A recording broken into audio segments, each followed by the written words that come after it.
And most of the times they say, I don't have time. And it's,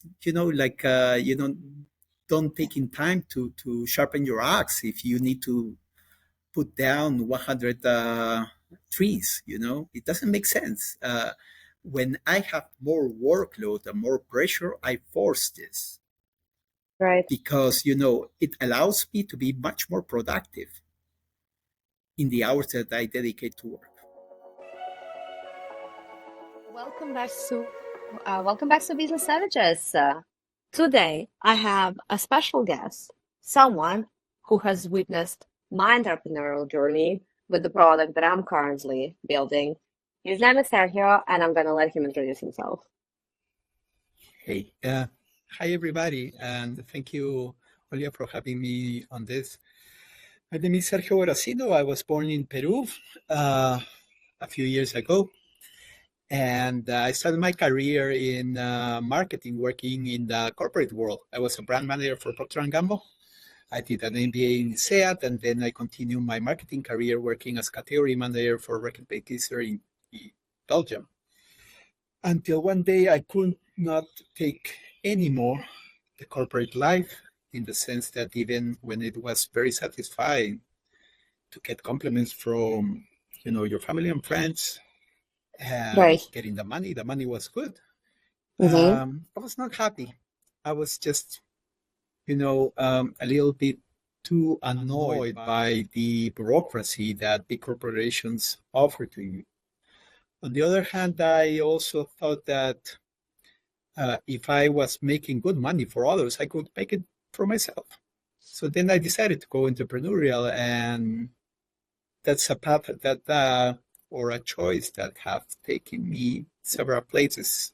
I did a startup, got a very nice beginning, and then got stuck. So I had to drop it.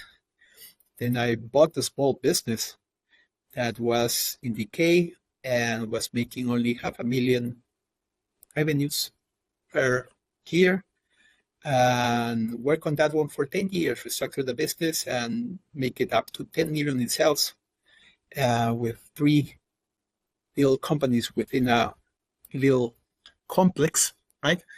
And then I sold that, grabbed the money, and decided to continue on entrepreneurship, this time from different positions. At the beginning, I was a GP for a fund that was investing in search funds, which is entrepreneurship through acquisition. And for more than 2 years now, I'm in venture capital, working with startup wise guys in 2 things. One is the Founders Club, which is where we meet, where we Right. it's a program that I co-designed in order to bring people together to create beautiful B2B startups opportunities. The other one is now I'm also a venture partner for the cybersecurity fund. So still working with startups, try to help them, increase their value and grow. So I guess it's not the typical entrepreneurial profile that come up with one startup and, create a unicorn. But I have always been drive, or since I made that decision to leave corporate, been drive to create something, achieve something in different ways. And now I have the chance to do it in 2 different ways. One is I'm a partner around the firm, so that's an entrepreneurship project. The other one is talking to these people, not trying to enable other entrepreneurs.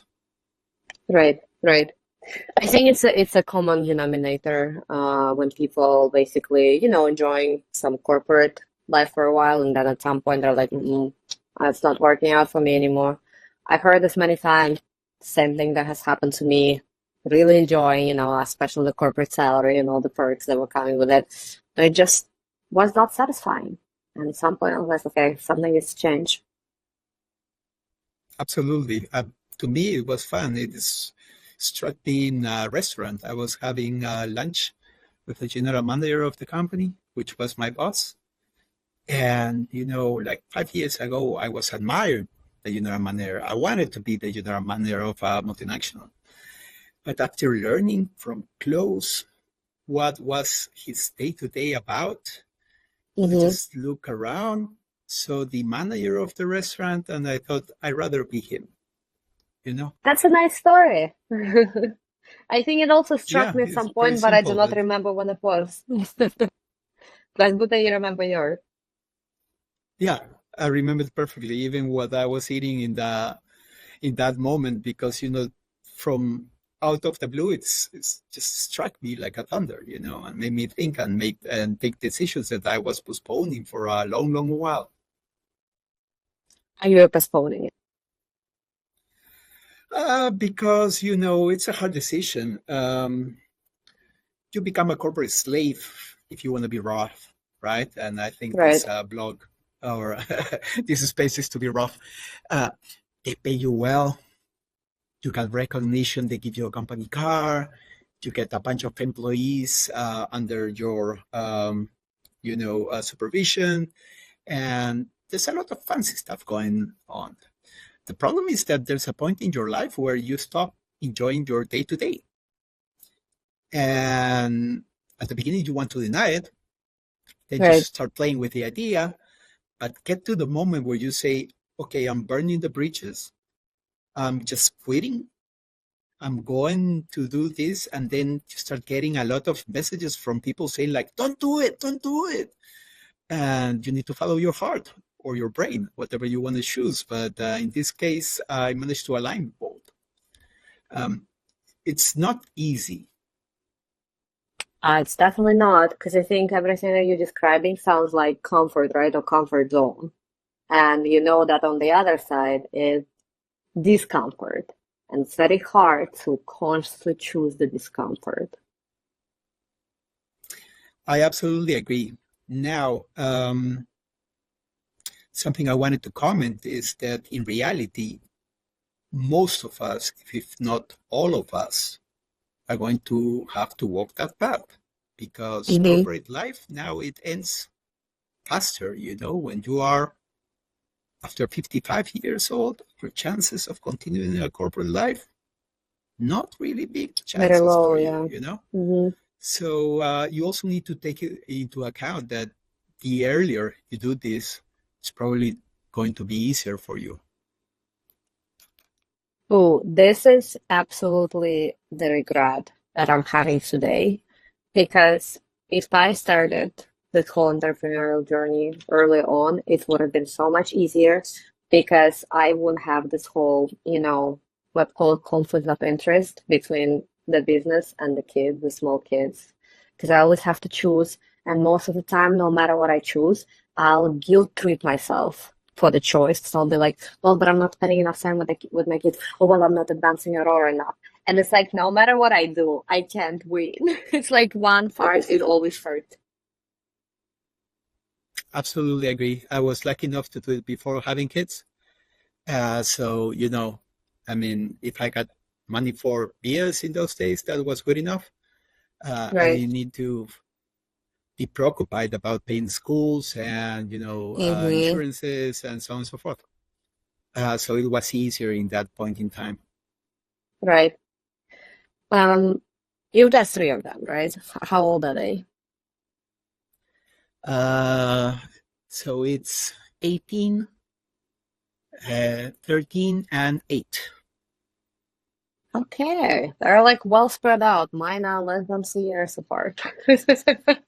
Not well spread out at all. I scale the kids too fast. Yeah. Do you um Do you often see people who try to launch a startup or manage a startup who have kids, or is it still more like a rare occurrence compared to maybe like younger people or people without the kids? Actually, I think that most of the people that joins the founder club, they have kids already, because Okay. what we offer there is a program for senior entrepreneurs. Mm-hmm. So most of them have this, and that's why we are appealing at the same time, because it's an online program, so you need to move to a specific city. You Right. can work from home, and we don't force participants to follow a schedule. They are not kids. They can do their job when they can. Mm-hmm. So I think this is one of the main reasons why we are, being chosen by so many successful entrepreneurs nowadays. Right. I would like to ask you this question. So I obviously know your curriculum because I've gone through it, and I think there are a lot of very important points in there that people who have never worked in a startup environment just simply are not aware of. Like, for example, understanding this whole user user interviews, how to make a quick prototype and all that. Do you think, on top of that, it would be relevant for either Founders Club or any other accelerator to offer some sort of like mindset coaching or how to manage burnouts and stuff like that?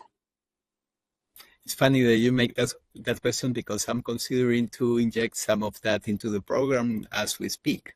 Yes. The problem is that there's a debate in my head between, the way that we should run a startup and that, in the sense that that's very hard to measure. So you don't know if this That's is true. going to have or not a return over your investment. Sounds right, feels right. But the point B is also that this is only going to work if the entrepreneur wants to be helped. Otherwise, you are just wasting time. And not all of them are in that position nowadays that they can recognize they need help. And they're open enough to talk about their fears, their real fears with someone, right? You should just, include Aurora into your package. Well, I mean, it sounds like a beautiful solution, Right? Yeah. No, but I will I continue like to the push point you that to you're get it making. done. So I'm close, I promise. But I think this is a very important point that you're making. And on the one hand, I've seen a lot of headlines recently, specifically from Sifted.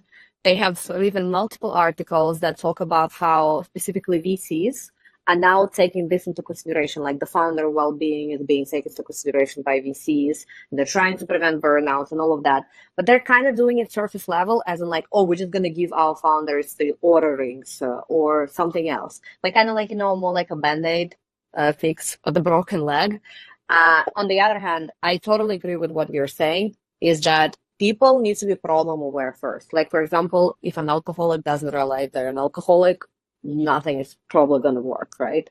So they need to know that, like, the first step is acknowledging that there is a problem. There's another thing. While I'm not sure these programs are going to be 100% successful, which is there's no one solution that fits all people. Absolutely. Every single person is different. What it works for one person, it's not guaranteed that it's going to work for everybody else. So I often recommend to most of the entrepreneurs, which are, at the edge, in the sense that it's a lonely world, there's a lot of uncertainty, and there's a lot of tension and pressure, right? They need to find themselves what work for them to keep the balance and relax. So for me, for instance, right, if I don't do sports more than 3 days, I start going cuckoo all the way, Small problems turn into mountains and stuff. And then, for 10 years, I did psychoanalysis, and that was working also. But you get up to a point where, I was kicked out from the sessions from the psychiatrist because he said, like, this doesn't make sense anymore. I mean, you are running the session now. But then, I continued exploring this, and now I'm doing mindfulness meditation every single day in between 20 and 30 minutes. And I also pick up my hobbies like cooking and also writing. Writing was very relaxing. I actually came up with a novel in a moment of stress that was published. And that's just literature, but to let go your feelings, that via, and to helps you to understand them also and to internalize them. And that's the first step in order to put them in order in your brain, right? Oh, for sure. For me, like the whole like diary, keeping a diary is absolutely a way to decompose and just like slow down and to get it out. And everything that you just mentioned, I kind of call it like baseline. I know that if I don't do certain things, but this takes self-awareness, right? So you need to really understand what drives your baseline. So for me, it's very similar to yours. I need to have some physical activity. I usually do yoga in the morning. Um, Good sleep. Like I know if I slept for less than six Mhm. hours, the day's probably not going to go really well. And a couple of other things like journaling, meditation. So it's like I think they're all like very common things. And you would be surprised how a lot of people are not aware that if they don't do all this baseline stuff, they're just not going to perform. A lot of people overlook that are like, it's okay. I'm just going to, I'm just going to really like get a hold of myself and push, push, push, push, push. I'm like, yeah, you push, but soon it's just going to start pulling you back because your baseline is just so low. Completely agree. And some people try it and then stop doing it. I'm like, Right. but if you already realize what works for you, why wouldn't you? And most of the time they say, I don't have time. And it's, like, don't take in time to sharpen your axe if you need to put down 100 trees, it doesn't make sense. When I have more workload and more pressure, I force this to do it even more time Right. because, it allows me to be much more productive in the hours that I dedicate to work. I love the analogy, sharpening your axe to put down 100 trees, because this is absolutely true. A lot of people, I think, are working with the axes that are really not cutting anything down anymore, so they have to like hit harder Yeah. and harder and And you tell harder. them, why Yeah. don't you sharpen that? And it's like, because I have no time. I I had need to no turn time. them Yeah. down. It's like, okay. I love that a lot. Kind of touch upon your experience with, hearing, or not even hearing, overseeing these entrepreneurial journeys. What other, because this is a big mistake that founders make, right? Not taking care of the X. What is there any other common mistake that you see across the board with different startups that can lead to like really worst case scenarios? Yeah, absolutely. There are many. Probably one way to describe a big source is, isolating yourself. Um, so if you don't work for a corporation, you are not forced to talk to other companies or to other entrepreneurs or to other people to seek advice, to get a board of directors or a coach or whatever. And when you do that, you don't have feedback. And a lot of times you embark yourself in long, long, road full of tasks just to get to the end of the road and find out that it was not a clever idea. So, for instance, I was talking with one founder the other day, and he was telling me that he spent 2 years developing this app in order to prevent resale in the concert industry, right? Mm-hmm. So he made an app that worked. He got a beautiful go-to-market strategy, executed, sit down with different people, and by the end, one was gentle enough to tell him the ugly truth, which is, nobody wants to stop that because the organizers of the event make more money Oh, wow. that way, and Super. that's the way it's structured, and the artists know, and they also take a cut on that one. So, I mean, he was trying to fight piracy and make money. He got nothing because he didn't dig hard enough. He didn't question people enough. He didn't talk to others. So, I mean, I think, 2 years? networking Wow. works. Yeah, That's pretty 2 years dramatic. of his Wow. life. And it's really disappointing because, he could have learned that in 1 month. Yeah, yeah, precisely. You know what? This is exactly what I've avoided being part of the Founders Club. I've avoided being too much in my own head because you guys forced me to go through this whole exercise of interviewing people. And this is something that we've discussed in the previous episode where we said that basically, like, if you want to go fishing and you want to catch the fish, you got to talk to other fishermen and the fish. Because if you're trying to, I don't know, say, come up with some, I don't know, vegetarian worm, and then you're trying to get to the fish is like, we don't need no vegetarian worm. Like, why did you just do that? Exactly. that's the whole point of, research, right? Which is Right. pretty much needed. I've seen other cases of people spending like 6 months also developing some products, and then somebody tells them, "Hey, did you check the internet? There's a lot of companies offering that already." Mm-hmm. Mm-hmm. That's just sad, you know? It's really sad. Ooh, this is actually another interesting point. So I've personally found myself going through this like roller coaster of emotions when I would come up with an idea. Well, I'm just gonna talk specifically about Aurora, right?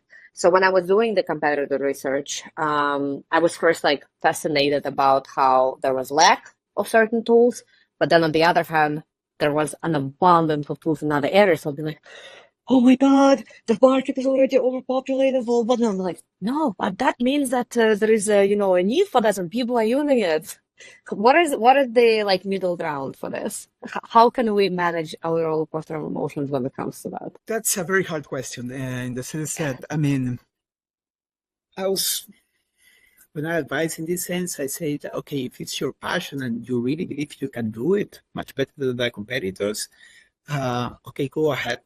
But if you are not there yet, why pick up a fight when there are so many other opportunities where there's no one?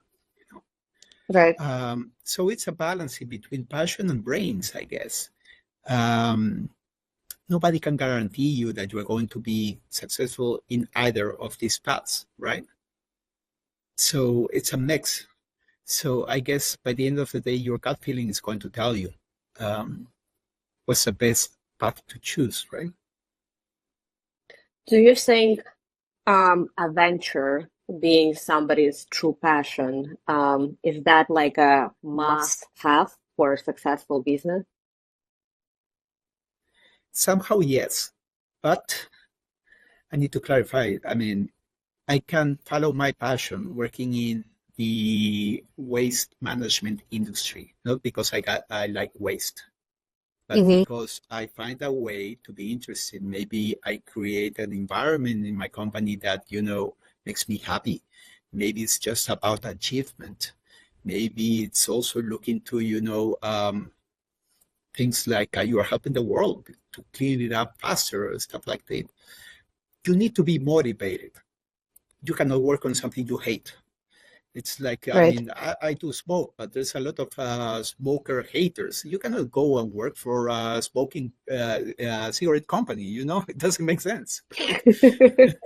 But, you can be an accountant and think that, as my boss says, you can be an accountant and you can think that you are helping people to sleep better.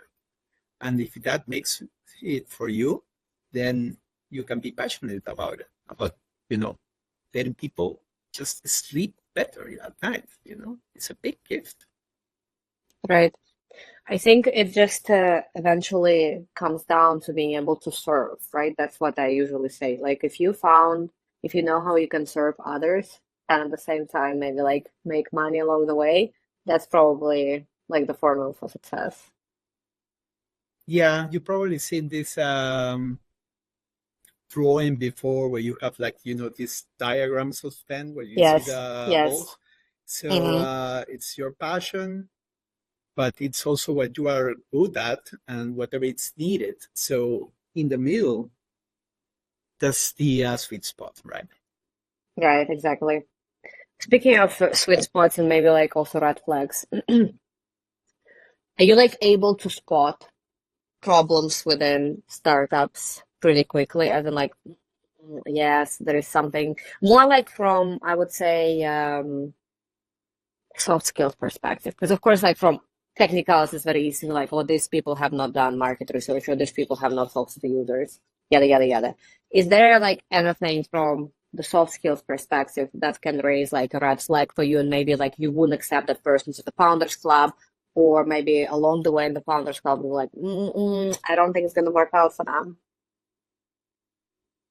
One very important thing is coachability. I don't know if that words Okay. even exist, but people who is willing to listen. So when we interview people, um, and you offer a piece of advice and they just block themselves and Right. ignore it, there's Mhm. a problem, because that person is going to conduct customer interviews with the same point of view. Right. And if you don't listen, you won't understand that what you are offering is not going to be bought. And that competitor doesn't sell, doesn't exist. That's a very good point that they'll search your feedback and just get out of your own head. Yeah, I think almost everybody can be an entrepreneur uh, if they want to, and if they are willing to adapt to this type of life. As I said before, probably we are all going to be forced to be entrepreneurs at one point in time, right? I hope, for the people that prefer this corporate life, that they start to prepare themselves earlier, because the older you get, the harder it is to, embrace new ways of dealing with things, right? I agree. Do you think this coachability or ability to receive feedback, is that a skill that can be acquired, or is it just like two separate kinds of people and you can never like become one or the other? I don't know. That's very hard. I mean, you're asking me to make some ground points about how personality is constructed. And probably it's a mix in between a predisposition, whatever happened in their lives, and willingness to go and embrace your new role. And for a startup founder or an entrepreneur, listening is basic. Learning about the customer is basic. Your stakeholders, your employees. Um, we all perceive the world in different ways.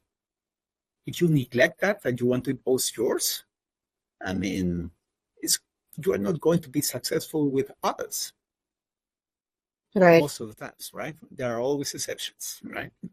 Of course, of course. Do you think there is a parallel line between this, absence of coachability and a big ego? I don't know. I don't think so. Most of the entrepreneurs, they have big egos. And the Yes. company that I work for, we all have big egos. But part of that big ego take us to be hunger for success.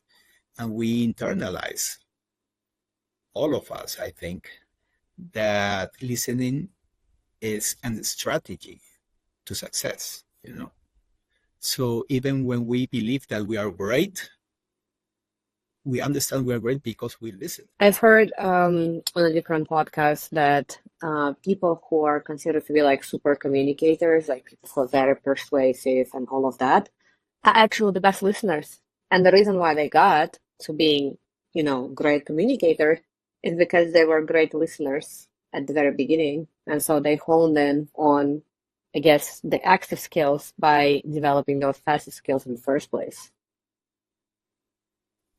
I tend to agree to that.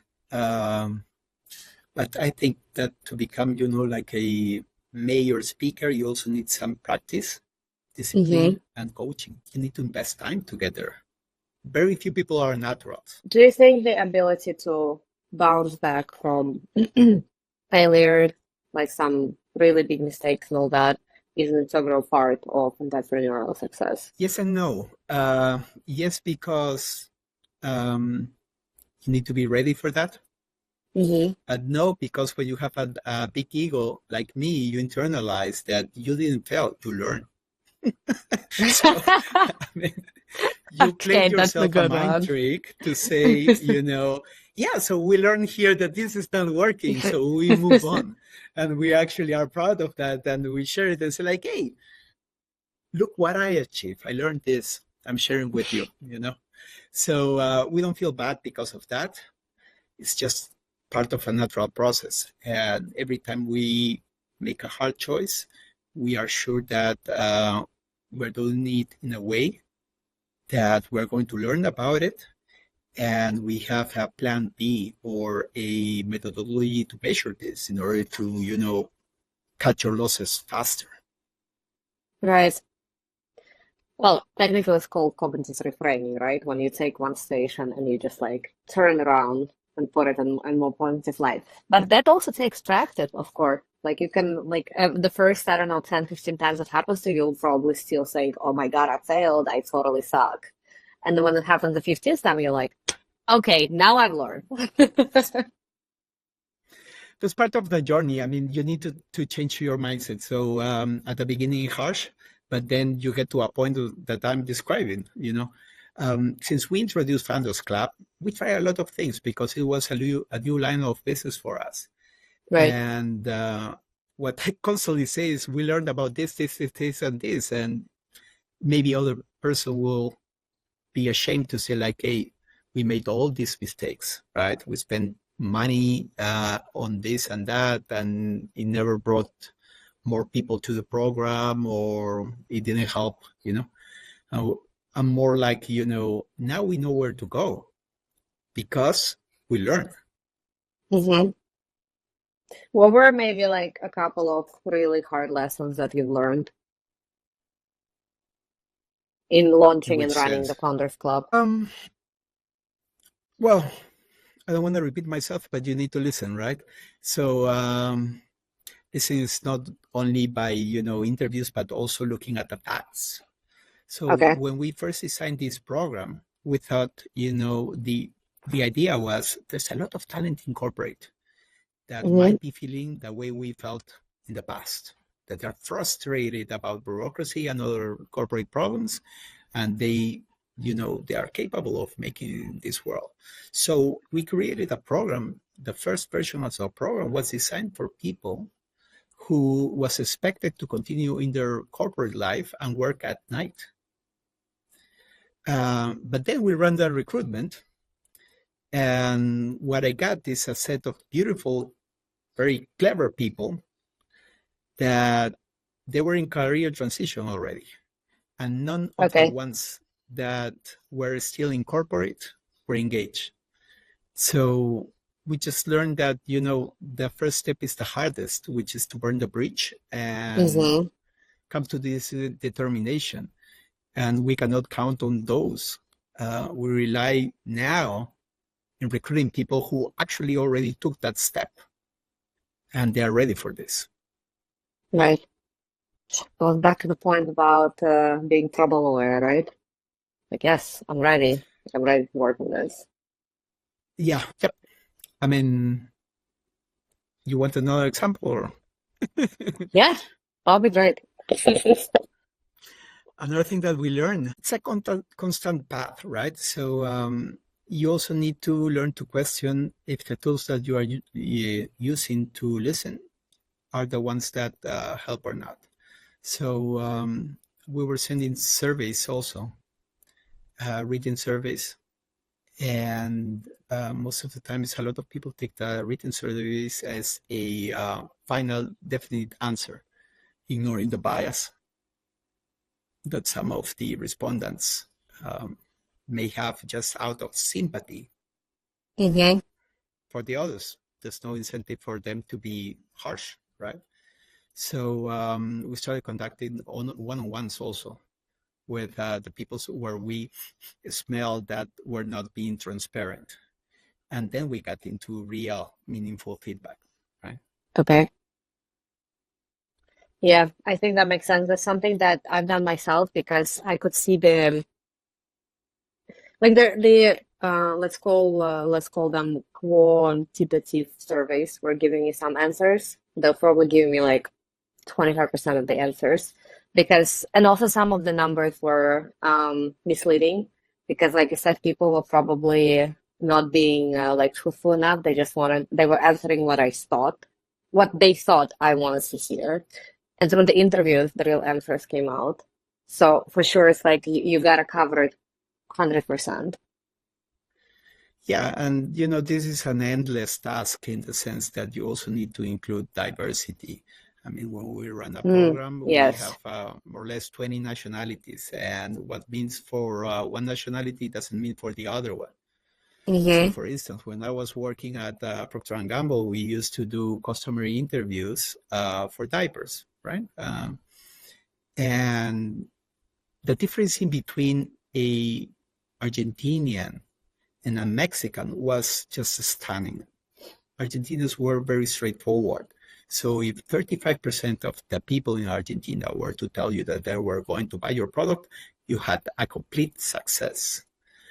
But if 70%, this is twice as much, in Mexico, that's going to be a failure because Mexicans tend to be more, nice. That's what they think. Ah, okay, I see.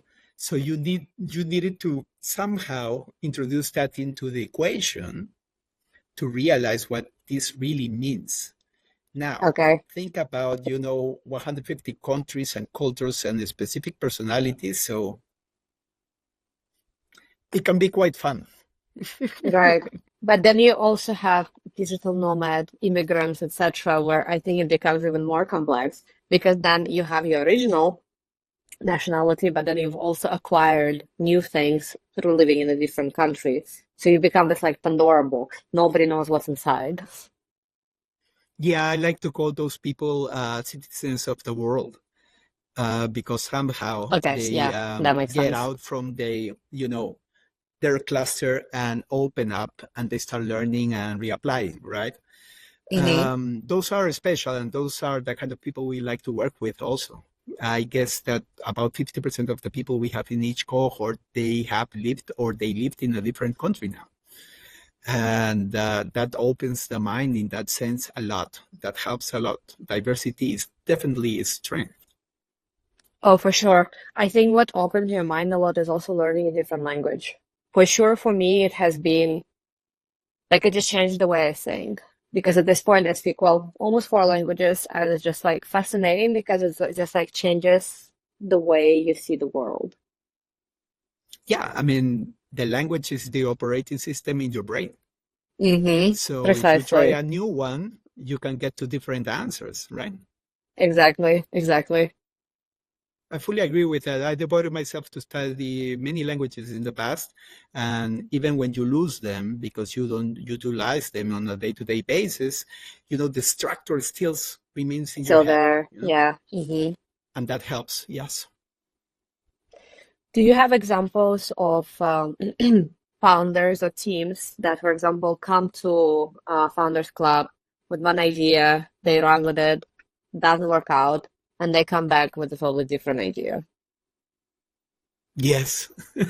We're about to fund one of those teams. Okay. Um, I mean, I like the guys because the guys they met um, like what is this 15 months ago in one of the cohorts. They were not part Mm-hmm. of the team.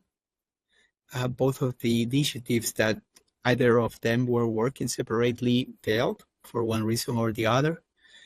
But they just keep on trying and they keep on talking about, each other's initiatives, like sharing. And they decided to come together and now we're ready to fund this company. Wow, They already engage, customers. It's going pretty well. So that's a it's beautiful actually story. delicious to get to see them. It's actually, very rewarding. Not only Yeah. for us because we don't take credit on that. Most of the credit is on them, but Mm-hmm. it just feels good to be somebody to achieve what they desire that hard and what they fight for it, like for a long, long time, right? Well, but you can take some credit because you are the environment where they met originally, because but you made the connections. If they didn't know each other like So that, maybe there would have been no new idea that is now, like I said, is working out. you are feeling my big ego now, and I like Because it. I want you to take an aura. That's good. No, I'm joking. But I think this whole like the facilitation, the connection, the networking is one of the most important parts of the whole entrepreneurial journey. It's the hard lesson that I've learned myself because when I tried doing my first startup a few years back, well, there was also unfortunate timing because I got pregnant with my first child and just like the whole thing went off rails. But the network was something that I completely overlooked because I didn't have anybody to really talk to because I was just moved to France and I was, cut off from my original US network in the US. And I thought, it's fine. It's going to be fine. It was not fine. I didn't have people who could hold my hand, help me get out of my own head and just took me a while to learn that lesson. Now I know it, and for me, this was one of the deciding factors to say, okay, I want to I want to try to apply to Founders Club because I knew I needed a group, I needed a network, and it's really helped. I think networking is one of the most important things in the life of any individual nowadays, Mm-hmm. right? For instance, the way I end up in this job that I love was via networking. And I just insisted on my current boss to have a coffee with me for a different reason at that point in time. He suggested an ugly place at that ugly time, So I thought, maybe I should just cancel and miss this one. But I didn't. And, out of the blue now, this opportunity was open to me because of that day. Right. So my advice is, be structured about your networking. Do it. I mean, you have nothing to lose. You have a lot to win. But you need to believe on that. A lot of people say, no, I'm shy. I don't like it. Train yourself. I mean, you don't need to be extrovert to do that. Right. It's just about a simple interest for the other people in this world, And the more you give, the more you will receive. So use it, it's free. It's out there. Oh, I absolutely believe that because I do pro bono consulting and growth mentors, so like I mentor founders. And no joke, the last 10 conversations that I've had has helped me shape some ideas for Aurora unintentionally. Because people that were coming for my free time, they were somehow my specific target audience. They all came in for like mindset coaching. And I learned so many things from them that I didn't even know I needed to learn simply because I was already giving them, my free service. And it's amazing how it works. Like you just hit the nail on the head. It's like once you give something, you'll also receive, especially if you're giving it with like pure intentions. I fully agree. That's what we were talking about before the interview, right? About being a parent. Yes, The exactly. more time you spend with your kids, the more you get back, right? So if you want to be a distant father, then don't complain that, your kids don't want to talk to you because you never opened that door really, right? Exactly. Yeah. Oh, yeah. I think parenting is like a whole other kind of worms, right? It's just like there are its own challenges and rewards, but like you said, universal rules apply. If you don't invest, quote unquote, then what do you expect to get in return? Exactly. All right. I think we discussed a lot of very interesting and beautiful things. Usually at the end of each episode, I try to give some homework because this is one rule that I also use in Aurora, is like you can learn a lot of theory, but if you don't practice it, it will probably, just like the language, it will eventually go away. So out of everything that we discussed, I think I really like the sharpening the axe thing.